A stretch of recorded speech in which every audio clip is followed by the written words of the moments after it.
Yang terhormat Bapak-Bapak, Ibu-Ibu, salam Pancasila.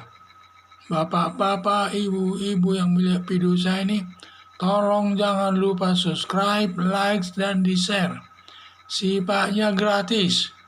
Saya akan mengomentari Gubernur Papua Lukas NMB main judi di Singapura diduga menggunakan dana otonomi khusus. Sumber saya dari YouTube. Gubernur Papua Lukas NMB salah satu hobinya main judi. Bermain judi bukannya di Indonesia, tetapi di Singapura yang terkenal juga di sana juga main judi. Bagi yang suka main judi, yang suka main judi tersebut di Singapura tempatnya, yang sifatnya di sana aman melakukan perjudian, tidak ada penangkapan dan lain sebagainya. Permainan judi di Singapura diduga membawa uang yang jumlahnya besar. Dalam permainan judi tersebut tidak mungkin menggunakan uang gajinya yang relatif sedikit jumlahnya. Diduga uang yang digunakan main judi di Singapura menggunakan dana otonomi khusus yang selama ini penggunanya kurang jelas. Dana otonomi cukup besar, dan juga dana otonomi khusus ini kan jumlahnya cukup besar, dan penggunaannya katanya tidak jelas. Sebenarnya penggunaan dana otonomi khusus untuk kepentingan masyarakat Papua. Jadi dana otonomi khusus ini jumlahnya sangat besar ini, dan juga biasanya seharusnya digunakan untuk kepentingan masyarakat Papua, tetapi justru digunakan untuk main judi di Singapura. Kalau benar uang yang digunakan untuk main judi di Singapura menggunakan dana otonomi khusus Provinsi Papua, termasuk perbuatan korupsi yang melanggar Undang-Undang Nomor 31 Tahun 1999 tentang pemberantasan tindak pidana korupsi, yang melanggar pasal 2 yang ancaman hukumannya yaitu hukuman mati, seumur hidup, dan hukuman badan 20 tahun. Mengambil uang negara sebagai dana otonomi khusus merupakan perbuatan korupsi yang merugikan keuangan negara. Dapat dijatuhkan hukuman mati dengan 4 syarat.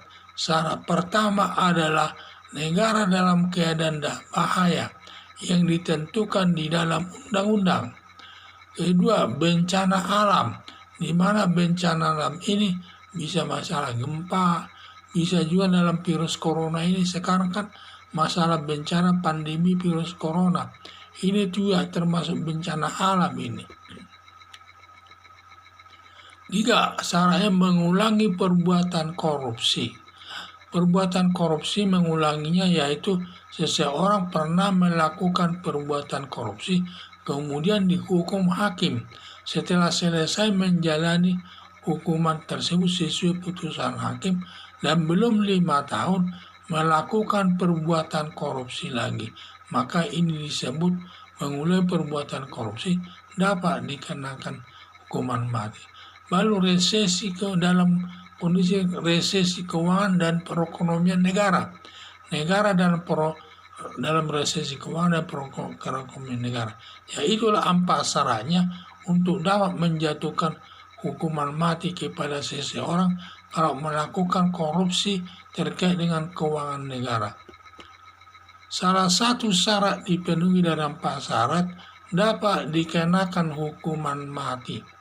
Jadi salah satu saja syaratnya tersebut dari 4 syarat itu dapat dikenakan hukuman mati. Negara Indonesia dalam sekarang ini dalam bencana alam, dalam pandemi virus corona, maka dapat dikenakan hukuman mati. Kalau sekarang ini ada yang melakukan perbuatan korupsi, dapat dikenakan hukuman mati. Kalau memang dia melakukan perbuatan korupsi yang merugikan keuangan negara.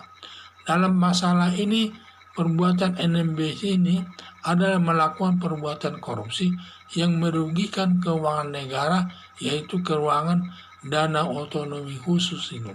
Jadi itulah yang disebut kerugian negara. Sedangkan ada korupsi juga yang tidak merugikan keuangan negara, yaitu jadi biasanya seorang pejabat supaya ada orang memberikan uang kepada pejabat, disebut uang pelicin agar urusannya cepat selesai. Makanya disebut ini bukan korupsi tetapi bukan perbuatan merugikan keuangan negara, hanya merusak nama negara, aparat negara dia.